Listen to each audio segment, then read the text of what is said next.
Pas de neige pour Thomas. C'est l'hiver sur la petite île de Chicalor. Le vent est glacial et les arbres ont perdu toutes leurs feuilles. Et d'après la météo, il va sûrement neiger très bientôt. En prévision, les locomotives se sont équipées d'un chasse-neige parce qu'on n'est jamais trop prudent. Coucou, Edouard! Toi, je vois que tu as écouté la météo. Oh oui, Percy. Maintenant, avec le chasse-neige, je suis tranquille. Mais tout le monde ne pense pas la même chose. Thomas, par exemple, déteste rouler avec un chasse-neige. Alors pour s'en débarrasser, il va le cacher sur une voie de garage pendant que personne ne le regarde. Je vais laisser mon chasse-neige ici, dans la forêt. Et je vais faire croire aux autres que je l'ai perdu.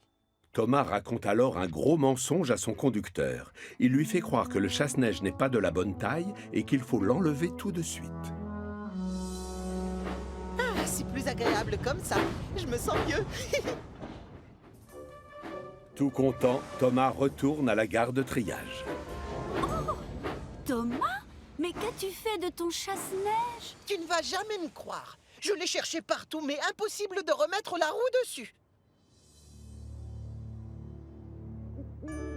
Et cette nuit-là, comme la météo l'avait prévu, il se met à neiger. Très vite, un grand manteau blanc recouvre chaque centimètre carré de Chicalor, y compris les rails, les quais de gare et les ponts. Le matin venu, au moment d'aller travailler, toutes les locomotives mettent leur chasse-neige pour pouvoir circuler plus facilement. Enfin non, toutes sauf une. Et il y a quelqu'un que ça met très en colère. Thomas, comme tu n'as pas de chasse-neige pour dégager la voie, tu vas devoir rester ici dans ton hangar. C'est trop dangereux de rouler sans équipement adapté. Pas de souci, monsieur. Émilie, comme toi tu as l'air d'être plus prévoyante, je vais te demander de déblayer la ligne de Thomas. On ne sait jamais. D'accord, monsieur. Thomas bouillonne de joie. Je ne suis pas forcé de mettre un chasse-neige, c'est le bonheur. En revanche, il y en a une qui fait la tête, c'est Émilie. Au lieu d'être au chaud dans un hangar, la pauvre a les roues gelées à force de patauger dans la neige. C'est trop injuste. Pourquoi moi, je suis obligée de mettre ce stupide chasse-neige et pas Thomas? C'est alors qu'elle entend des enfants éclater de rire. Je parie qu'ils sont en train de se moquer de moi. Tout ça parce que j'ai l'air ridicule avec ce machin devant moi. La colère de la petite locomotive verte monte d'un cran. Mais alors qu'elle s'approche des enfants, elle s'aperçoit qu'ils sont en train de jouer dans la neige. Pendant que certains font de la luge, d'autres fabriquent d'énormes boules de neige. Je me suis trompée, les enfants ne se moquent pas de moi. Ils profitent du temps pour faire toutes sortes de jeux. Finalement, la neige, c'est moins ennuyeux que je ne le croyais. De son côté, Thomas s'ennuie ferme. La journée lui semble terriblement longue. Ce qui me console, c'est que je ne suis pas forcé de rouler avec un chasse-neige comme Émilie. Et vous, vous trouvez qu'Émilie a l'air de s'embêter? Elle s'amuse même tellement à rouler dans la neige que la voie est dégagée en un rien de temps. Je te félicite. Comme tu as fait de l'excellent travail, je vais te confier une mission spéciale. Tu vas aller chercher Annie et Clarabelle et tu remplaceras Thomas sur la ligne principale, d'accord? Merci beaucoup, chef. Voilà une récompense bien méritée. Au même moment, Thomas commence à trouver le temps long coincé dans son hangar. Oh, là, je paierai cher pour avoir quelque chose à faire.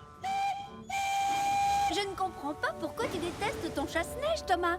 C'est tellement chouette de rouler dans la neige. Vraiment? Et devine quoi? C'est moi qui vais prendre Annie et Clarabelle pour travailler sur ta ligne. Première nouvelle, Thomas est sous le choc. Ils sont à moi, ces wagons. Et c'est mon travail. Oui, mais tu n'as pas le droit de sortir du hangar. Je te rappelle que tu n'as pas de chasse-neige. Tel est prix qu'il croyait prendre. Thomas ne peut que laisser Émilie partir avec ses wagons adorés. À tout à l'heure, Thomas. Salut, Thomas. Cherche bien, ton chasse-neige ne doit pas être loin. Pour un peu, Thomas se taperait la tête avec une clé à molette. Qu'est-ce qui lui est passé par la chaudière tout à l'heure? Soudain, une idée fuse dans sa cheminée. Si je récupère vite mon chasse-neige, le gros contrôleur acceptera alors de me rendre Annie et Clarabelle. Thomas s'éloigne sans faire de bruit afin que personne ne remarque son départ. Une fois dans la forêt, il se met à la recherche de la voie de garage où il a laissé son chasse-neige. Mais malheureusement, ces portions de voie n'ont pas encore été déblayées. Impossible de voir quelque chose avec toute cette poudreuse. Tous les monticules se ressemblent. Oh non! Le chasse-neige est sûrement caché sous ce manteau blanc. On ne le voit plus. Thomas n'a pas du tout envie de retourner à la gare de triage. Lui, ce qu'il veut, c'est rouler dans la neige avec ses wagons. Mais suis-je bête? Je n'ai pas besoin de mon chasse-neige. Avec un peu de chance, Émilie a fini de dégager ma ligne. Tout content, le voilà qui met le cap sur la ligne principale pour parler à Émilie. Tout à coup, le temps se gâte et des flocons se remettent à tomber. Et c'est la catastrophe. Il faut que je trouve Émilie. Il faut que je trouve Émilie. La neige tombe de plus en plus et Thomas, qui a du mal à voir devant lui, commence à regretter son regard.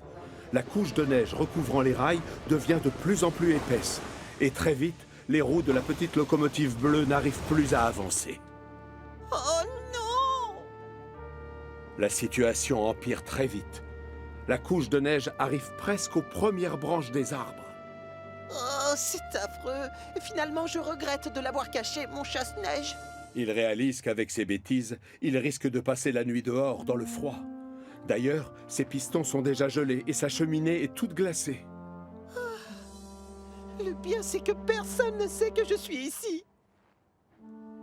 Ouf, tout n'est pas encore perdu. Un bruit de moteur résonne dans la forêt.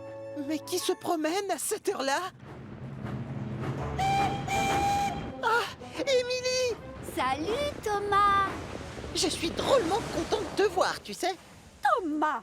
Qu'est-ce qui t'arrive? Tu en fais une tête! Nous sommes passés à la gare de triage, mais tu n'y étais pas. Le gros contrôleur, lui, a l'air d'être sur le point d'exploser. Ah bravo, c'est malin. Voilà ce qui arrive quand on désobéit à son chef et que l'on sort sans chasse-neige. Oui, je sais, pardon. J'ai été le cacher tout à l'heure. Et maintenant, je n'arrive plus à le retrouver. C'est de ça qu'on voulait te parler, justement. On l'a retrouvé sous un tas de neige un peu plus loin.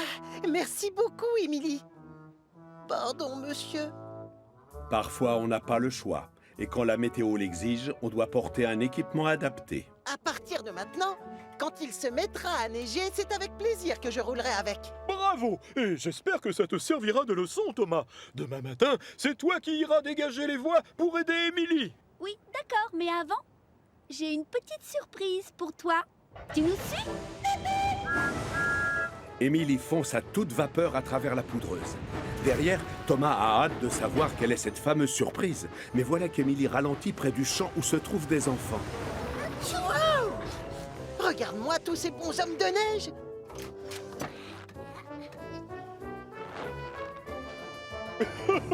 J'ai un petit faible pour celui qui a l'allure d'un chef. Un chef toujours très élégant. On a tout de suite l'air plus chic avec un chapeau. Non. Pantouche, je n'ai pas la chance d'avoir des cheveux pour me chauffer le crâne.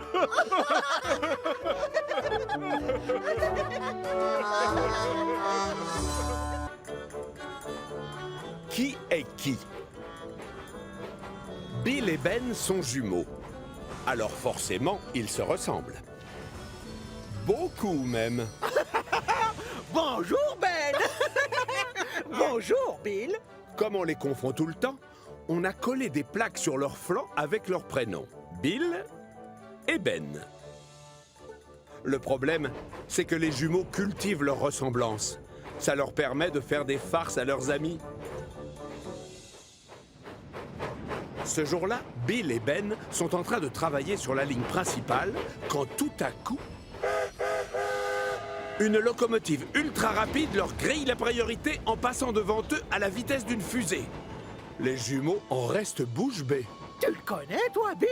Je l'avais jamais vu avant. Thomas, tu l'as vu, la locomotive super rapide qui vient de passer? Tu veux parler de Connor? C'est une locomotive moderne qui vient d'être engagée. Il s'occupe des passagers qui viennent du continent. En tout cas, il a l'air assez vaniteux. Je me trompe? Ça ne se fait pas de foncer comme ça et de faire peur aux autres locomotives. Connor n'est pas vaniteux, je le connais bien. Et je le trouve même drôlement sympathique. Visiblement, les jumeaux ne sont pas du tout du même avis. Un peu plus loin, Bill et Ben sont en train de traverser le tunnel de Henry quand soudain... Salut les jeunes! Devinez qui les croise dans l'autre sens, roulant à fond les wagons. Ah, c'était encore lui, hein, Bill? J'en ai l'impression, oui. Oh, peut-être qu'on devrait lui donner une leçon à notre façon. Qu'est-ce que tu en dis? Pourquoi pas, ça lui apprendrait. Et c'est ainsi que pour se venger, les jumeaux décident de jouer un mauvais tour à Connor.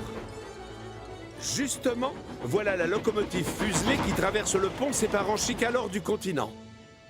Bill l'attend devant le stop. Bonjour, super fusée. Salut l'ami, moi c'est Connor. Et moi, Bill. Ça te dirait de faire la course, Connor? Toi contre moi, d'ici jusqu'au château des elfes. Ça ne serait pas loyal, Bill. Ne le prends pas mal, mais je suis bien trop rapide. À moins que je ne me serve que d'un seul piston. Un seul piston? Non, je refuse. Roule aussi vite que ça te chante. Tu serais étonné de voir à quel point je suis rapide. Très étonné, même. Bon, d'accord, j'accepte. Mais je t'aurais prévenu. Maintenant! Les locomotives démarrent à fond les wagons. Mais Bill est vite distancé.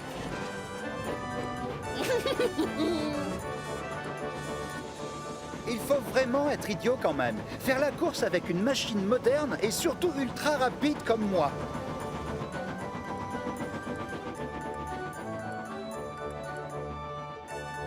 Et pourtant, quand Connor arrive au château, une surprise l'attend. T'en as mis du temps, dis donc! Je croyais que t'étais une fusée! Connor est persuadé que c'est la même locomotive qu'il a laissée près de la passerelle, alors qu'en fait, c'est son jumeau. Et comment? Par quel... Explique-moi comment tu as fait. Je ne t'ai jamais vu me passer devant. Oh, c'est parce que je devais rouler trop vite pour toi! Tu n'as pas senti un courant d'air à un moment? Ne sois pas susceptible, on n'a qu'à faire la belle! Tout de suite, ça te va? On fait la course dans l'autre sens! D'accord. Les voilà de nouveau sur la ligne de départ. À vos marques, prêts? Partez!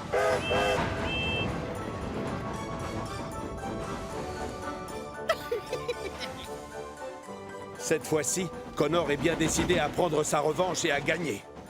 Il est tellement obsédé par la victoire qu'il consacre toute son attention à la voie et malheureusement, il ne remarque le signal qui passe au rouge que trop tard.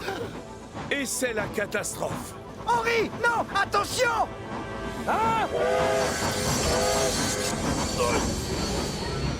Oh Connor, tu pourrais faire attention où tu roules! Tu as failli me percuter!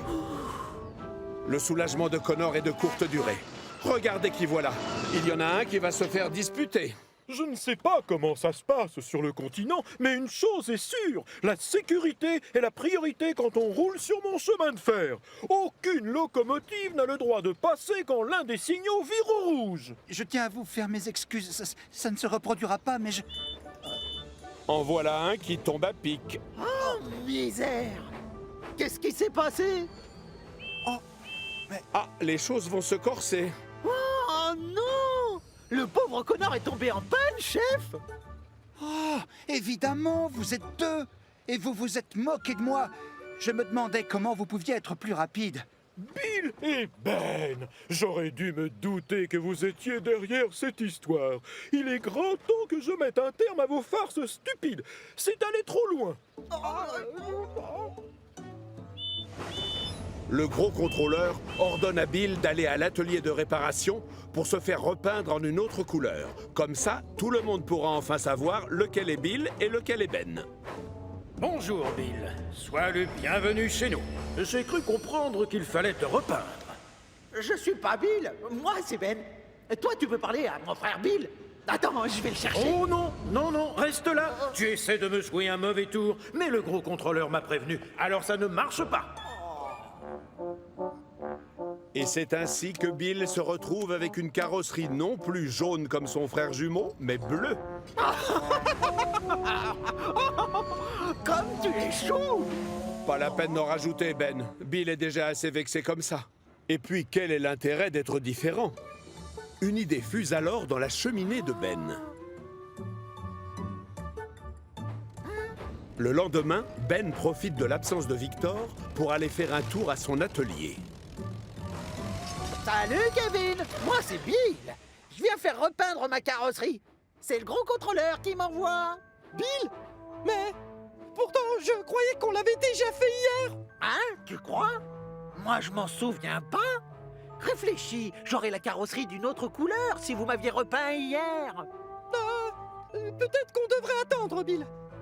Victor ne va plus tarder. Oh, mais dans ce cas, alors, vu que tu refuses de repeindre ma carrosserie, je vais devoir aller le dire au gros contrôleur. Non, fais pas ça. D'accord, installe-toi, Ben. Je vais chercher la peinture.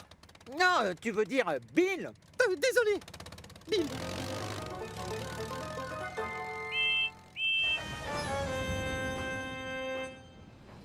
J'adore cette nouvelle couleur. Ça te va bien, le bleu. Même chose pour toi, Bill. Qu'est-ce que c'est que cette mascarade? Kevin! Malheureusement, Victor arrive trop tard. Les jumeaux sont redevenus chacun la copie conforme de l'autre. On vous a eu. Au revoir. Désolé, chef. Et alors que les jumeaux prennent le chemin du retour, ils aperçoivent Connor au loin. Oh, regarde, Bill. C'est Connor. Et si on lui proposait de faire la course contre une machine fraîchement repeinte? Bonne idée, Ben. Officiellement, c'est moi qui suis passé du jaune au bleu, je te rappelle. Je vais voir s'il veut bien faire la course jusque chez Victor. Salut, Connor. Tu me reconnais, j'espère. Allez, on fait la revanche? Maintenant que ton frère jumeau est en jaune et toi en bleu? D'accord. On va jusque chez Victor, alors. Allez, appuie à fond sur l'accélérateur. Pourquoi veux-tu que je me fatigue? La chance tourne. Ce matin-là, Percy se trouve à la gare du Puy-Sec, en train de faire ce qu'il préfère le plus au monde, livrer le courrier. Pendant que les facteurs déchargent les sacs, Percy sent ses paupières qui se ferment lentement. Depuis la voie d'à côté, Henry donne 2 coups de sifflet et sur le quai, un homme secoue son mouchoir vert. Percy, mal réveillé, le prend pour le chef de gare et croit qu'on lui donne le signal de départ. Stop! On n'a pas fini de décharger!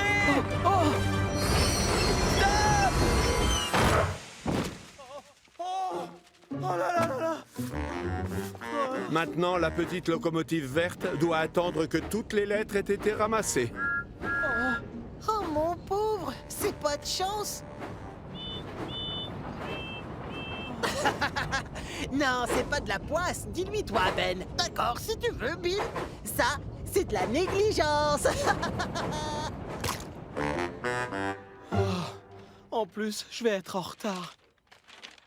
Une fois sa bêtise réparée, Percy file à toute vapeur pour rattraper le temps perdu, quand soudain quelque chose attire son regard. Oh non! Il y a des citrouilles sur la voie! Oh! Quelle pagaille! Et mes roues sont toutes poisseuses et collantes! Décidément, ce n'est pas son jour de chance. Percy va devoir attendre que l'on vienne dégager la voie. Oh, Percy, qu'est-ce qui t'arrive? Oh, Hiro! J'enchaîne les catastrophes et là, je craque. Mais non, c'est rien. Les jours de malchance, ça nous arrive à tous, tu sais. Percy se rappelle alors ce que Thomas lui a dit un peu plus tôt. Oh, mon pauvre, c'est pas de chance. Du coup, Percy se demande si ce n'est pas lui qui attire la poisse. À la gare des Marrons, les jumeaux se font disputer par le gros contrôleur venu les voir exprès. À cause de votre négligence, nous avons pris énormément de retard ce matin. Alors, Pour éviter que d'autres caisses ne tombent de vos wagons plats, l'un de vous va être forcé de pousser le train par l'arrière. C'est toi qui vas te mettre en fin de convoi. On n'aurait pas eu de problème si tu avais conduit plus prudemment. Pardon? Tu exagères. Je refuse de me mettre à l'arrière. Bon, j'y vais. Pendant ce temps-là, au château des elfes, Percy est encore bouleversé par ses dernières mésaventures et il s'en plaint auprès de Stephen. Quelle poisse! Tu as encore tes 4 roues et un jeu complet de pistons, non? Tu devrais au contraire te considérer comme très chanceux. Oui, d'accord, mais pourtant C'est drôle, j'ai connu des locomotives qui avaient la guigne comme toi. Certaines emportaient un gris-gris avec elles pour attirer la chance. D'ailleurs, moi, j'ai un fer à cheval porte-bonheur. J'aimerais bien avoir un peu de chance ce matin. À ce sujet, tu sais quoi? Pourquoi tu ne prends pas mon fer à cheval porte-bonheur? Oh, merci beaucoup, Stephen. Tu viens de me sauver la vie. À partir de maintenant, grâce à toi, je vais travailler sous une bonne étoile. Je te le souhaite, Percy. Avec cet objet, la chance devrait enfin te sourire. Ça commence mal. Les roues de Percy sont toujours aussi poisseuses et collantes. Il avance par à-coups, comme s'il roulait sur des rails pas très lisses. Et il ne remarque pas que le fer à cheval gigote et tombe. Attention, Percy! Oh, misère. Le lendemain, à l'heure prévue, Percy est au puits sec pour charger les sacs de courrier. Et croisons les pistons, car jusqu'ici, il n'a pas eu d'accident. En réalité, il a même tellement de chance que le gros contrôleur décide de lui faire confiance et de lui donner une mission très importante. C'est très simple, Percy. J'ai un paquet cadeau qu'il faudrait aller livrer de ma part à Madame la Duchesse de Beaufort. Ah, pas de problème, monsieur. Percy a la chaudière qui bouillonne de joie et de fierté. Et il est persuadé que sa chance est due au fer à cheval qu'il croit toujours accroché à son pare-choc.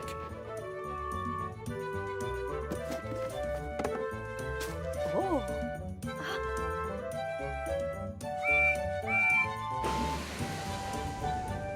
Un peu plus tard, ce même jour, Percy roule toujours dans le bonheur. Contrairement à Ben et à Bill. Tout ça, c'est de ta faute, Ben. Oh non, c'est toi le fautif, Bill. Tu m'as poussé trop fort et j'ai déraillé. C'est faux. C'est toi qui allais trop vite devant. Nuance. Percy se sent encore plus chanceux en voyant les jumeaux dans le pétrin. Mais comme il est gentil, il leur offre son aide. Bill, pourquoi tu ne tires pas Ben pour le remettre sur les rails? J'ai déjà essayé, Percy. Mais Ben est beaucoup trop lourd. Mais non, je suis pas lourd. Bien sûr que si, tu pèses des tonnes. Pourquoi moi, je n'essaierai pas de tirer Ben? Quoi, t'es sûr de pouvoir y arriver? Oh que oui! J'ai un super fer à cheval porte-bonheur. Un fer à cheval porte-bonheur? Mais où ça? Là, regarde! Oh, oh, oh, il n'est plus là! Oh, oh non! Je n'ai pas de chance aujourd'hui. Sans mon gris-gris, j'attire la poisse, la preuve. Oh non! Oh non! Hé! Et moi, tu m'oublies? Désolé, Ben. Je n'ai pas le temps de m'occuper de toi. Bon, écoute, laisse tomber. Je vais me débrouiller, on n'a pas trop le choix.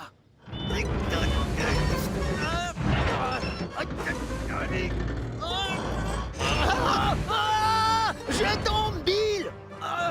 Mais j'essaye! Je sais pas si je tiendrai encore longtemps. Avec fer à cheval ou sans fer à cheval, Bill et Ben ont besoin que je les aide. Percy passe à l'action. Il se fait atteler à Bill et tire de toutes ses forces.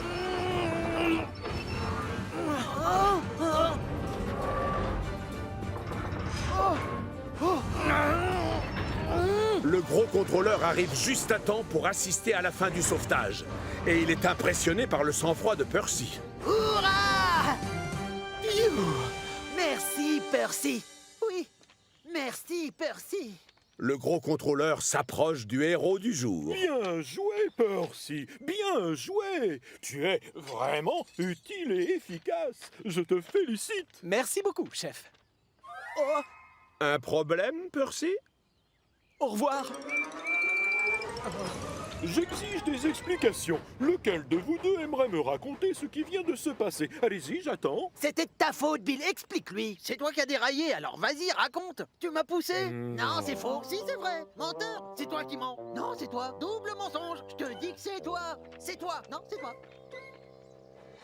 Percy, lui, file à toute vapeur au château des elfes pour avouer à Stephen qu'il a perdu son fer à cheval porte-bonheur. Tu avais raison, ton fer à cheval m'a porté chance. Il est très efficace comme porte-bonheur. Mais en fait, je suis vraiment désolé. Tu vois, je l'ai perdu. Mais non, regarde, il est là-haut. Il est tombé quand tu es parti la dernière fois. Tu croyais que tu l'avais avec toi alors que non.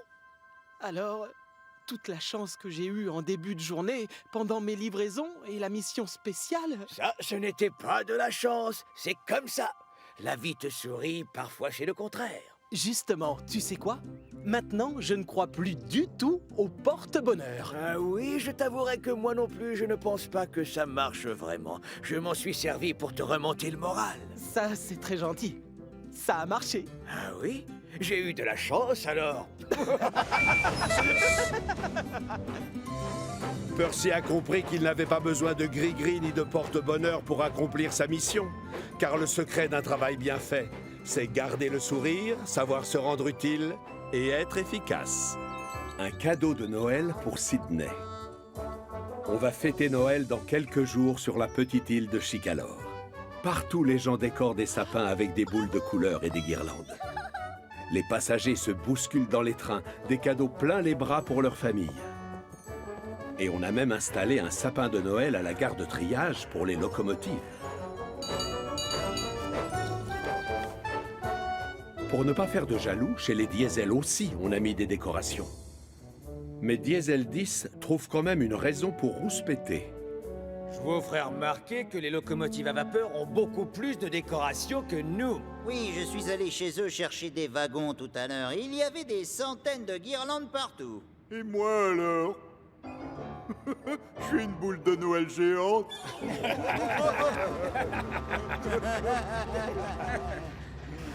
Oui, on a Sydney, mais c'est une question de principe. Moi, je dis qu'on a besoin de plus de décoration de Noël. Et justement, il se trouve que je connais un endroit où il y en a plein. Paxton, tu viens avec moi. Moi?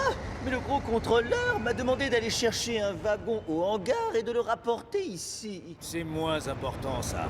Dépêche-toi. Oh, ça va me retomber dessus, cette histoire. Un peu plus tard, ce même soir, à la gare de triage, une mauvaise surprise attend Thomas et ses amis à leur retour du travail. Où est passé notre joli sapin de Noël? Ça, je me le demande. Il était là quand je suis parti ce matin. Moi, je sais. Quelqu'un a dû le faire tomber. Ou peut-être qu'on est venu nous le voler? Qui serait assez méchant pour venir voler le sapin de ses amis?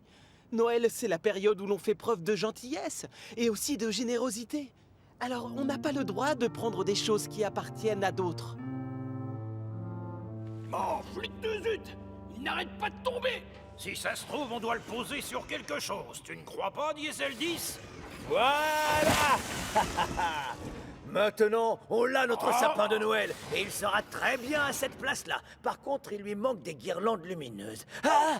Et aussi une grosse et belle décoration pour mettre en haut du sapin. Oh. À ce propos, je suis là, moi. Et regardez, je suis juste au-dessus du sapin. Tu es très bien là-haut, alors reste-y. Du moment que tu prends ton médicament contre le vertige, tout va bien. Paxton, allez, viens, on sort. Un peu plus tard, cette nuit-là, une autre mauvaise surprise attend Thomas et ses amis près de leur hangar à la gare de triage. Oh non! Où sont passées toutes nos belles guirlandes? C'est tout simplement scandaleux. Quelqu'un s'est amusé à décrocher toutes nos décorations de Noël. Mais il faut être très méchant pour voler les guirlandes lumineuses de quelqu'un d'autre.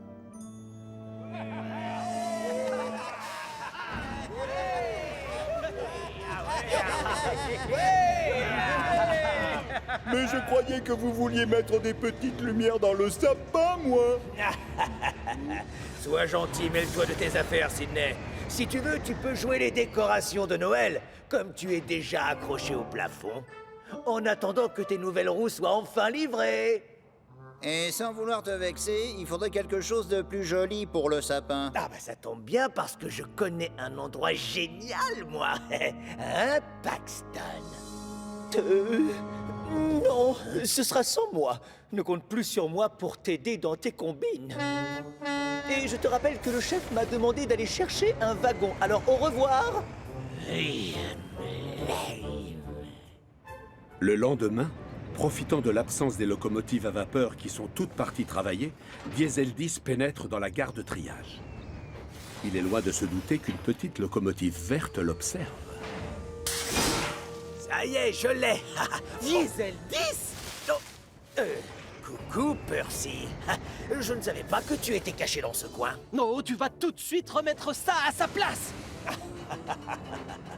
Pas envie.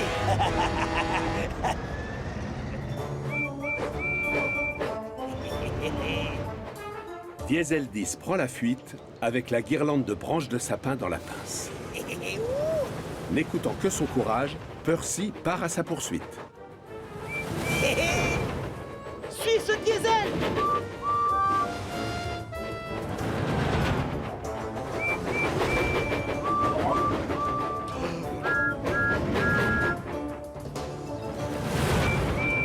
Vite! Il vient de nous voler une guirlande! Allez plus vite, on accélère.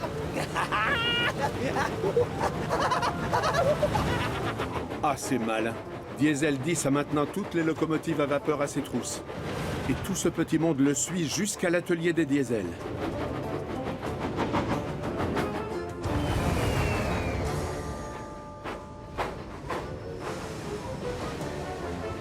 Tu n'es qu'un voleur. Eh mais il est à nous ce sapin de Noël! Oh, bravo. Tu nous as aussi volé nos petites lumières. Pareil pour cette guirlande de sapin. Ce n'est pas juste. Vous avez plus de décorations de Noël que nous. C'est toujours la même histoire. Les vapeurs passent avant les diesels. Non, là c'est toi qui exagères. Le gros contrôleur aime toutes ces locomotives. Non. Les copains, regardez ce que le gros contrôleur nous a fait livrer pour mettre dans l'atelier. Oh, salut la compagnie. Qu'est-ce qui vous amène? Waouh! Mais regardez toutes ces jolies décorations! Il est vraiment sublime ce sapin. Oui, a priori c'est notre cadeau de Noël. Tu vois? Les locomotives à vapeur récupèrent leurs biens et retournent à la gare de triage. Seul Percy s'attarde chez les diesels. Sidney, ça fait combien de temps que tu es perché là-haut? Je ne crois pas que ça fasse si longtemps. Enfin, j'ai oublié. Oh, je peux t'aider, ça fait 2 ans et demi. Vous rigolez? C'est très très long comme délai, non? C'est juste un jeu de roue que j'attends. J'ai l'impression que la commande s'est perdue en route. Une idée fuse alors dans la cheminée de Percy. Comme les 4 vents sont sur son chemin pour rentrer à la gare de triage, la petite locomotive en profite pour aller discuter avec le gros contrôleur. Au hangar, Thomas et ses amis sont bien contents d'avoir récupéré leurs décorations de Noël. Même si certaines ont mal vécu cette mésaventure et sont à moitié cassées. Oh, non. Encore les diesels, je craque. Arrête, tout va bien. Mais c'est Sidney. Eh oui, Gordon, c'est bien moi. Je te remercie encore, Percy, de m'avoir offert le plus beau des cadeaux de la Terre. Grâce à toi, je vais pouvoir à nouveau me rendre utile et être efficace. Un cadeau? On peut savoir lequel? Mes jolies roues, pardi. Si je comprends bien, tu as offert un cadeau à un vieux diesel. Et après toutes les choses que les diesels ont faites aujourd'hui? Noël, c'est l'occasion de faire preuve de gentillesse et de faire plaisir aux autres. Et justement, voilà pourquoi mes amis Diesel et moi, on s'est tous dit que c'était plutôt vous qui devriez avoir ceci. Oh, mais il fallait ça! Merci! Merci. Mais vous allez mettre quoi comme décoration si vous nous donnez les vôtres? Seulement moi et mes nouvelles rompardis. Bah quoi, je suis jolie.